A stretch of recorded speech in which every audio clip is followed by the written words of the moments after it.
बातमी डोंबिवलीतून आहे। डोंबिवलीतील रविकिरण सोसायटी आणि राज अपार्टमेंटच्या बेसमेंटमध्ये भीषण आग लागली आहे। 29 दुचाकी जळून खाक झालेल्या आहेत आणि 5 जण जखमी झालेत। पहाटे 4:15 वाजताच्या सुमारास पार्किंगमध्ये अचानक आग लागल्याची माहिती मिळते। 29 दुचाकी जळून खाक झालेल्या आहेत आणि 5 जण यामध्ये जखमी झालेले आहेत। डोंबिवलीतल्या सोसायटीमध्ये ही भीषण आग लागली आहे। सुरेश काटे आपल्याला अधिक अपडेट देतील।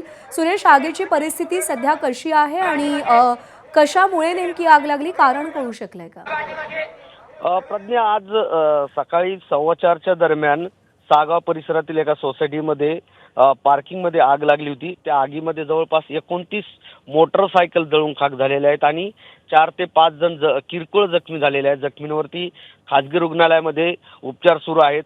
कल्याण डोंबिवली महानगरपालिकेच्या अग्निशमन दलाने तातडीने घटनास्थळी धाव घेत आगीवरती नियंत्रण मिळवलेलं आहे। मात्र ही आग कशामुळे लागलेली आहे किंवा आग लावण्यात आलेली आहे का, या बाबतीत आता संबंधित पोलीस स्टेशन चौकशी करत आहे। मात्र आगीचा भडका एवढा मोठा होता तर त्या आगीचे धुरांचे लोट जे आहेत त्या सोसायटीमध्ये मोठ्या प्रमाणात निर्माण झाल्यामुळे सोसायटीतील इमारतीतील सर्व नागरिक घराबाहेर पाठीच्या दरम्यान साखर झोपेत असतानाच बाहेर पडल्यामुळे मोठा गोंधळ त्या ठिकाणी निर्माण झाला होता। प्रज्ञा, सुरेश, धन्यवाद दिलेल्या माहितीसाठी।